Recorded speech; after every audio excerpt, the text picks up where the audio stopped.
Olá, companheiros e companheiras do Núcleo de Estudos Espíritas Chico Xavier. Mais uma vez aqui estamos, felizes pelo convite de servir, pelo convite de trabalhar nessa preciosa oportunidade para todos nós, da divulgação da doutrina espírita, do Evangelho. E muito grato por isso também. Gostaria de agradecer a Ivaíra e aos companheiros e companheiras da casa por mais essa oportunidade.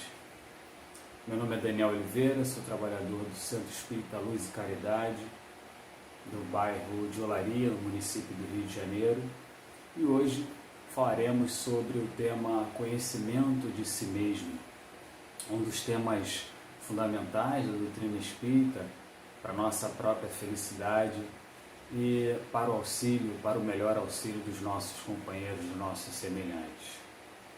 Antes de começarmos, gostaria de convidar a todos para que leiamos uma página de ambientação, de preparação do estudo, e para que em seguida façamos a nossa prece, a prece de início dos trabalhos.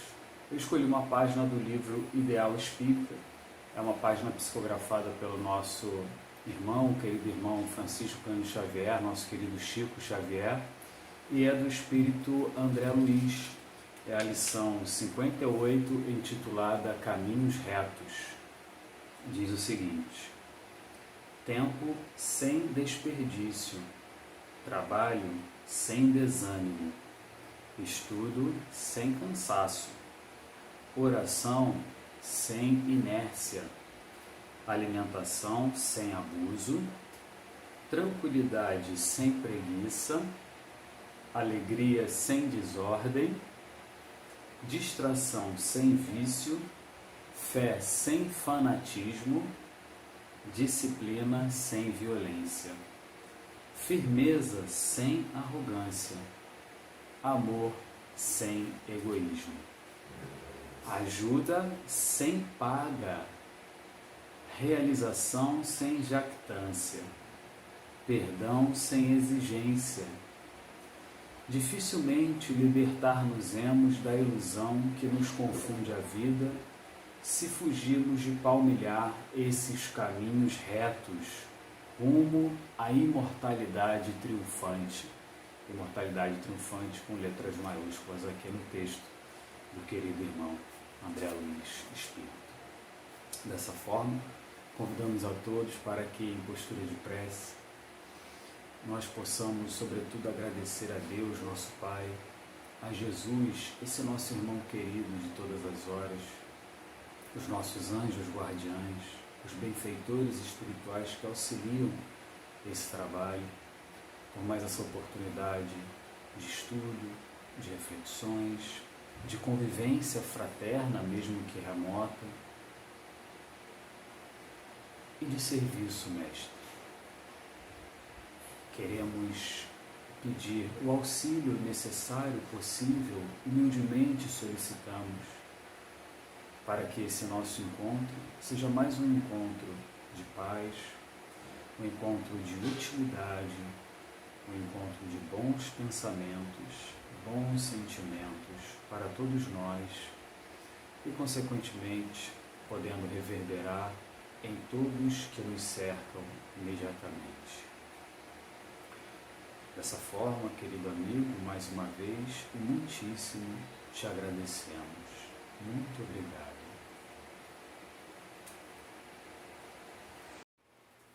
E para o estudo de hoje, eu separei uma questão muito importante, uma questão fundamental da primeira obra codificada por Allan Kardec, o nosso irmão Allan Kardec, codificador da doutrina espírita. Já na sua primeira obra, intitulada O Livro dos Espíritos, a questão 919-919A, Allan Kardec expõe esse tema com informações trazidas pelo Espírito Superior, nosso irmão Santo Agostinho.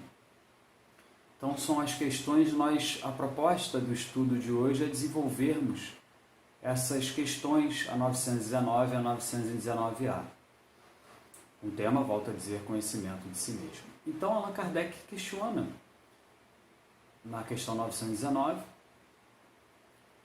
qual o meio prático mais eficaz para o homem se melhorar ainda nesta vida e resistir à atração do mal? Percebam a sutileza, em poucas palavras, de profundidade do codificador na sua questão. Qual o meio prático mais eficaz que tem o homem, o ser humano, o homem ou a mulher, de se melhorar ainda nesta vida e de resistir à atração do mal, aos arrastamentos, né? Então Allan Kardec pergunta isso de forma muito objetiva, e Santo Agostinho também, de forma muito objetiva, responde. Santo Agostinho Espírito. Um sábio da antiguidade vô-lo disse, : conhece-te a ti mesmo. Santo Agostinho muito objetivamente resume qual é esse meio prático mais eficaz, né? Dizendo que um sábio da antiguidade já tinha dito isso para a gente, né? Que é a máxima: conhece-te a ti mesmo, ou seja, que para que nós nos melhoremos nessa vida e resistamos à atração, às atrações do mal, né? E consequentemente sejamos felizes, nós precisamos nos conhecer. Por isso, o conhecimento de si mesmo. E Allan Kardec não ficou satisfeito com a resposta, ele fez a sua pergunta, 919A. E dizendo o seguinte: sabemos toda a profundidade desta máxima, ou seja, do conhece-te a ti mesmo. E ele continua: mas a dificuldade está precisamente em saber como conhecer-se a si mesmo. E aí ele emenda perguntando finalmente: como consegui-lo? Ou seja, ele vai ser mais objetivo ainda na pergunta. Allan Kardec não fica satisfeito, então ele, como se falasse com o espírito que responde, no caso Santo Agostinho: olha, precisamos se aprofunde um pouquinho mais essa resposta. Então Santo Agostinho, como sempre, de forma muito sábia, muito amorosamente, discorre, constrói uma belíssima resposta, até relativamente extensa, mas de conteúdo riquíssimo, dando então, não só para Allan Kardec, mas para todos nós, essa sugestão, esse guia prático e eficaz para que nós nos conheçamos melhor, para que nós nos melhoremos ainda nessa vida, consequentemente para que nós sejamos felizes, porque assim estaremos mais atentos aos caminhos do mal, dando mais importância e tentando seguir mais frequentemente os caminhos do bem. Então Santo Agostinho diz basicamente o seguinte: fazei como eu fazia quando vivi na terra. Ao final de cada dia, fazia um exame da minha consciência, fazia revista de todos os atos do dia. Antes de me deitar, antes de adormecer, fazia uma relação de erros e acertos. Era o que Santo Agostinho fazia. Ele via tudo que ele tinha acertado, do ponto de vista moral, obviamente, e tudo que ele tinha errado. Para que, dessa forma, identificando erros e acertos morais, ele pudesse, então, registrar aqueles erros, registrar aquelas faltas, aquelas falhas morais, e gradativamente, empenhado, ir trabalhando cada uma delas. É de uma simplicidade, companheiras e companheiros, tão grande quanto a eficácia dessa atitude diária, dessa atitude moral cotidiana. Porque realmente, se cada um de nós tivesse o cuidado, ou tiver o cuidado, diariamente, todos os dias, ou pelo menos tiver o interesse em todos os dias fazer isso, antes de nos deitarmos, ao final do dia, no momento tranquilo, no momento reservado, recolhido, sem as inúmeras alternativas de telas que temos nos dias de hoje, com toda a tecnologia. E o que quero dizer com isso? Sem a televisão, sem o computador, sem o celular, sem as redes sociais, sem as séries por streaming, né? Sem os filmes, que às vezes até nos perturbam muito mais do que nos acalmam, com tantas informações, tantas notícias, tanto conteúdo de séries e filmes que às vezes nos fazem estar muito mais perturbados antes de dormir do que pacificados. Se nós tivermos o cuidado, o esforço diário de todos os dias antes de dormir, ter esse exercício moral, essa ginástica moral, certamente nós tendemos a estar muito mais em paz, a estarmos num caminho muito mais de tendência do bem do que de tendência do mal. Porque esse exercício nos propicia, antes de deitarmos, diariamente, todos os dias, fazer esse checklist, essa checagem das nossas atitudes, dos nossos comportamentos, dos nossos sentimentos, dos nossos pensamentos, das nossas palavras, dos nossos atos. E relembrar, porque está tudo fresquinho, né? Foi do dia que está terminando, do dia que está acabando, ou seja, foram de horas atrás. E relembrando o que a gente fez de bom, o que a gente fez de bem, e o que a gente não fez de bem, o que a gente fez de mais relacionado ao mal, né? E ir passando revista na nossa consciência, e relembrando um recordatório das nossas atitudes. Uma ginástica moral, um exercício diário relacionado àquilo que nós precisamos desenvolver também como a lei do progresso, além do intelecto, a nossa moralidade. Então essa dica de Santo Agostinho, esse exercício cotidiano, esse exercício moral diário, é um exercício de desenvolvimento da nossa moralidade também. Porque a partir do momento que, humildemente, a gente exercitar a humildade também, o não orgulho, ou pelo menos a diminuição do nosso orgulho, que é um companheiro gigantesco que anda com cada um de nós, através do exercício da humildade, a gente vai reconhecendo erros, a gente vai reconhecendo falhas, vai se reconhecendo criaturas ainda bastante imperfeitas. Percebam, ainda. Não seremos eternamente imperfeitos. Estamos em progresso, estamos em aperfeiçoamento. Então, através desse exercício, através do desenvolvimento também da nossa humildade, vamos reconhecendo falhas, vamos reconhecendo as nossas imperfeições.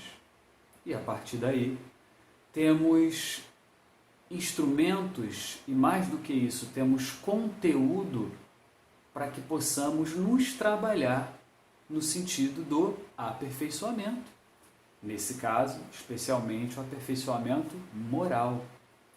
Porque simplesmente não dá para a gente se melhorar, não dá para hoje ser indivíduos melhores do que ontem e amanhã indivíduos melhores do que hoje, se a gente não identifica em nós o que precisa melhorar. Não dá para a gente se melhorar moralmente e também intelectualmente se nós hoje não paramos para pensar sobre as nossas próprias atitudes, sobre os nossos sentimentos, sobre os nossos pensamentos, sobre as nossas palavras, sobre tudo aquilo que nos acontece durante o dia e as nossas reações, os nossos comportamentos, como é que a gente reage a cada coisa que nos acontece, a cada notícia, a uma fala de um companheiro, a um sentimento que nos chega, a uma atitude de um companheiro nosso, a um problema que a gente precisa resolver, uma notícia difícil que temos que encarar, que recebemos. Como é que a gente reage?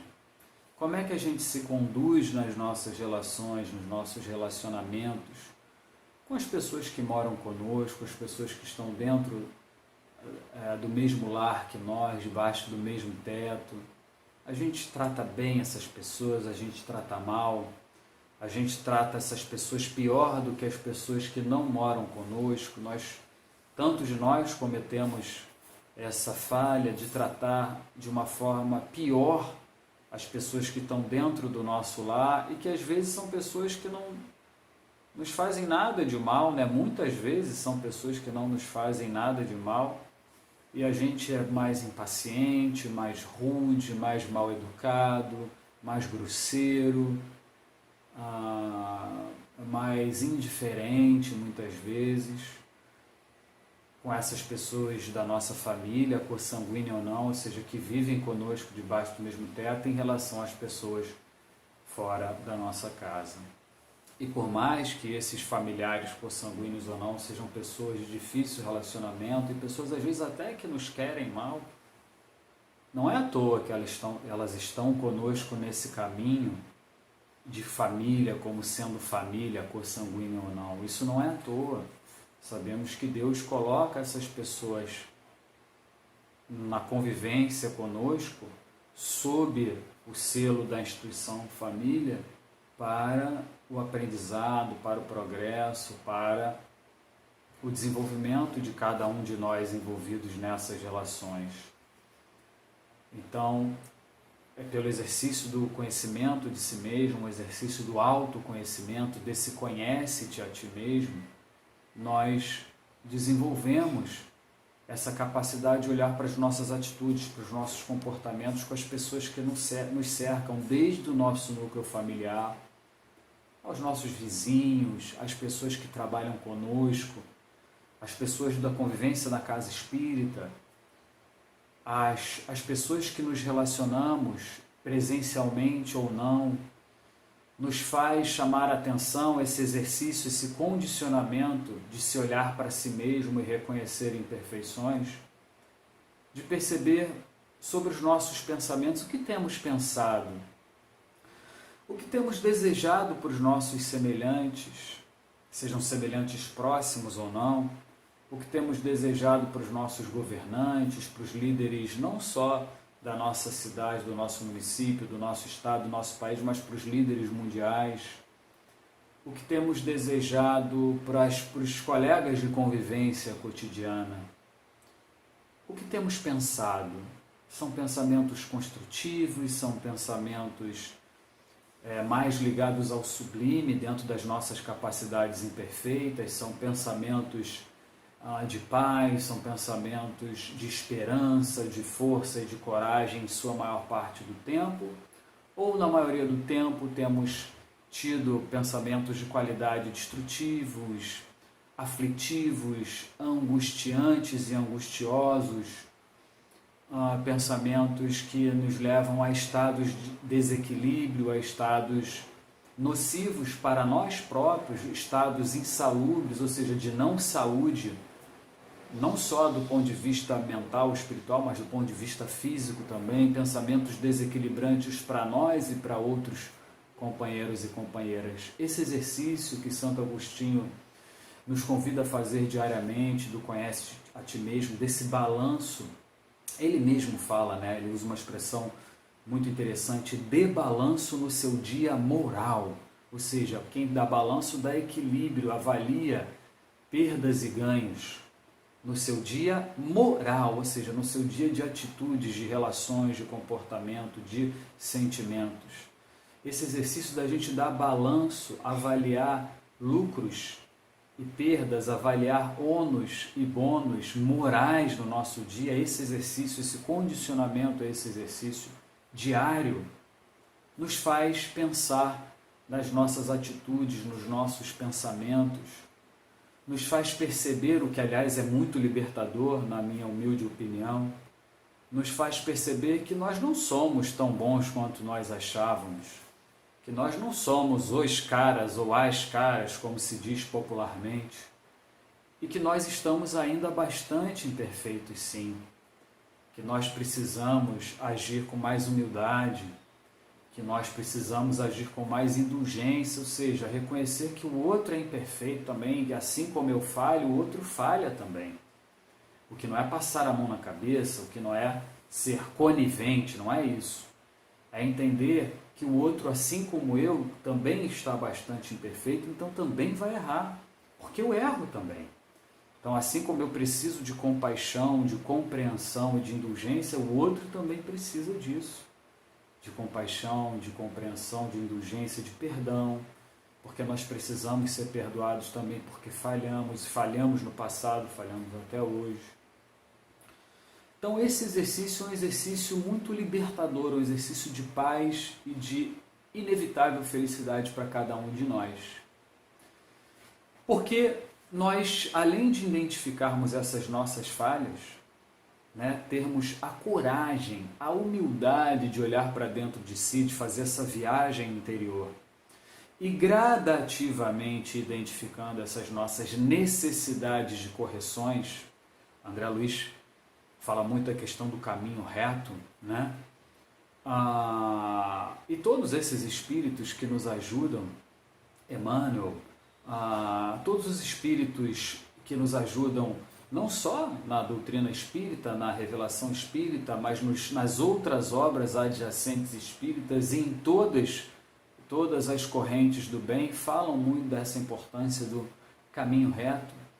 Então, esse exercício nos faz olhar para essa necessidade de identificarmos em nós o que nos trará inevitável felicidade, de identificarmos gradativamente em nós o que precisa ser corrigido, precisa ser retificado, e mais gradativamente ainda ir trabalhando cada uma dessas necessidades, cada uma dessas imperfeições, sem atropelos, sem ansiedade, gradativamente ir trabalhando. Temos tempo para isso, mas para que trabalhemos, volto a dizer, precisamos identificar, ter a humildade de identificar o que precisa ser corrigido, de identificar as nossas imperfeições, ou seja, precisamos gradativa e frequentemente nos conhecer cada vez melhor, cada um se conhecer cada vez melhor.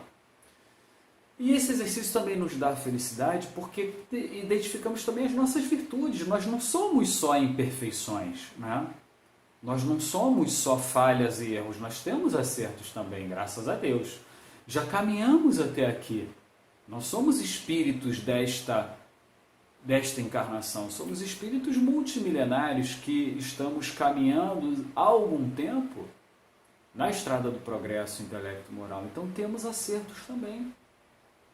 Temos progresso realizado, já temos algumas virtudes em desenvolvimento. Então esse exercício também nos faz identificar e temos que nos felicitar com isso, companheiras e companheiros, não de forma arrogante, não de forma orgulhosa, mas de forma humilde também, e volto à questão da humildade. Precisamos nos felicitar sim, nos dar o direito de estar felizes com aquilo que acertamos, com humildade, sem acomodação. Ou seja, porque eu acertei, não, então tá bom, agora também não preciso acertar tanto, se eu errar um pouquinho tá tudo bem. Não, eu acertei, eu reconheço em mim algumas virtudes, se eu reconheço em mim algumas virtudes em desenvolvimento, eu preciso me dar o direito de me felicitar com isso sim, humildemente, não achando que eu sou o cara ou a cara, que eu já sou um Francisco de Assis, um Chico Xavier, um Bezerra de Menezes, um Eurípides de Barçanufo, um Allan Kardec, nada disso. Porque a humildade, um dos conceitos, das definições que eu mais gosto de humildade é aquela que diz que humildade nos faz perceber o que a gente é e, consequentemente, o que a gente não é. Ou, se a gente preferir, nos faz perceber o que a gente está e, consequentemente, o que a gente não está. Ou seja, de acordo com essa definição, humildade nos faz perceber as nossas imperfeições, ou seja, aquilo que a gente precisa melhorar bastante ainda, todos nós, espíritos ainda de terceira ordem, né? De acordo com a escala espírita, mas nos faz perceber também aquilo que já conquistamos de virtudes, né? Ou aquilo que estamos conquistando de virtudes. Então a humildade, ela nos mostra o que eu sou e o que eu não sou. Nisso falando português claro, nisso eu me garanto, nisso aqui não. Nisso aqui eu tenho competência, nisso aqui eu não tenho competência. Nisso aqui eu estou indo bem, posso melhorar, nisso aqui eu ainda preciso melhorar muito. Então a humildade nos faz ter uma noção mais clara daquilo que a gente é ou que a gente está, do ponto de vista progressivo, intelecto, moral. Então, com humildade, a gente também precisa reconhecer o que já conquistamos, porque isso também nos dá alegria.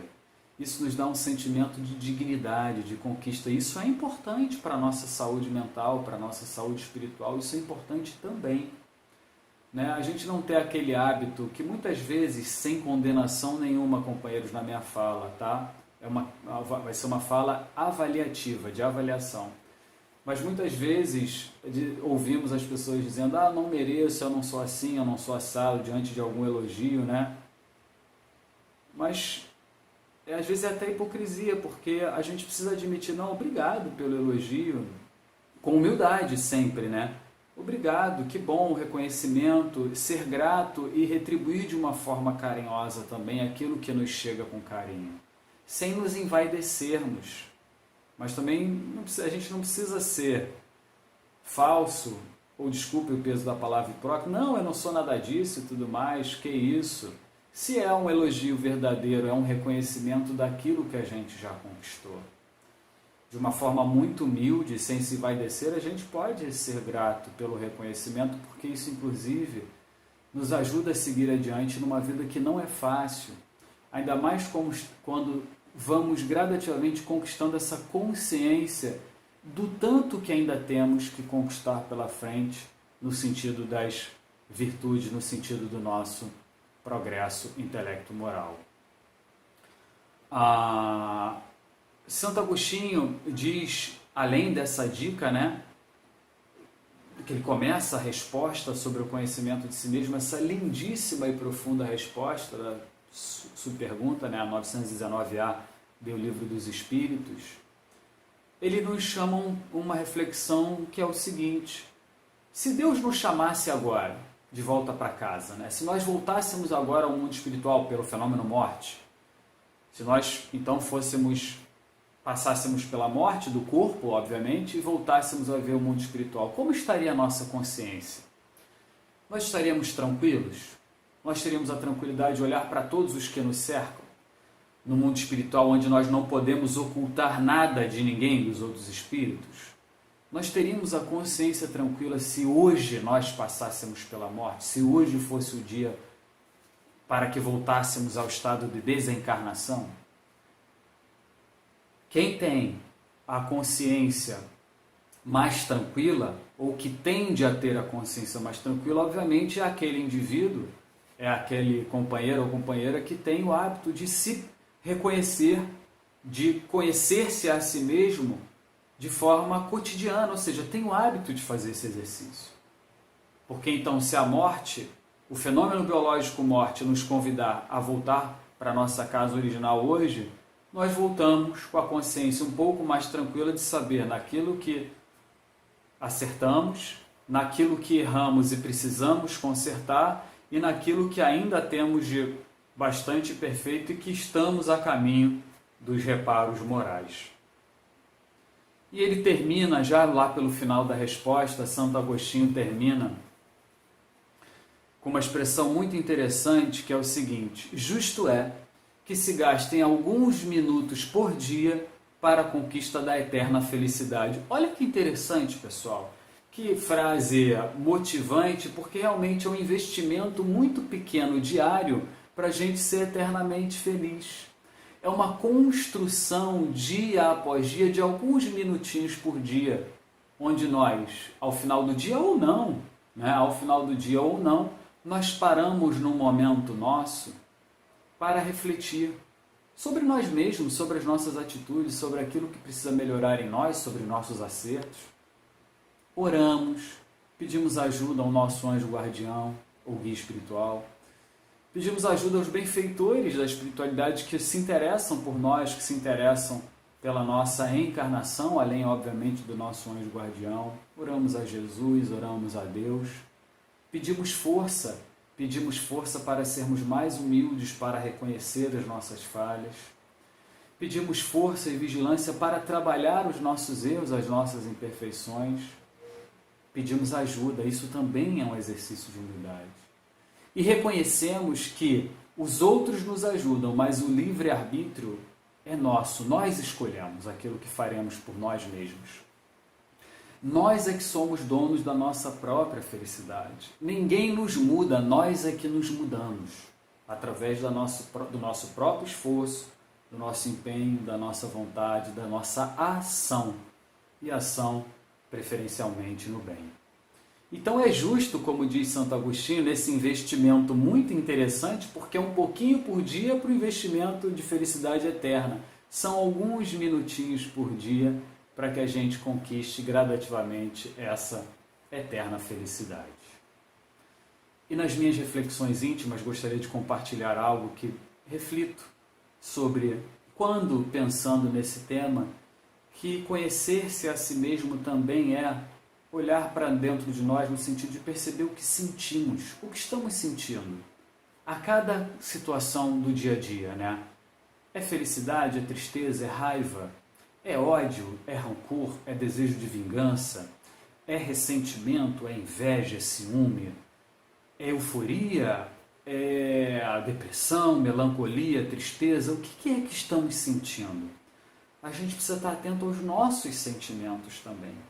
E aos nossos sentimentos a cada questão que nos chega, a cada acontecimento do dia a dia.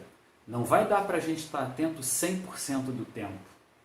Mas se a gente ir se condicionando e se esforçando, é a palavra-chave essa, esforço, a esse hábito, e adquirindo esse hábito cotidianamente, a gente vai ficando cada vez mais e automaticamente atento a isso.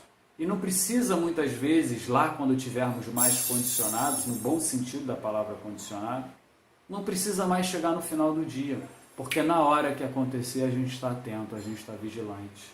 Então já vai perceber, puxa, errei. E ali, a partir dali, naquele mesmo momento, já vai se melhorando, já vai se esforçando, já vai botando isso em tela para se melhorar no seu dia a dia. Então é importante também a gente estar atento a sentimentos, aquilo que a gente sente.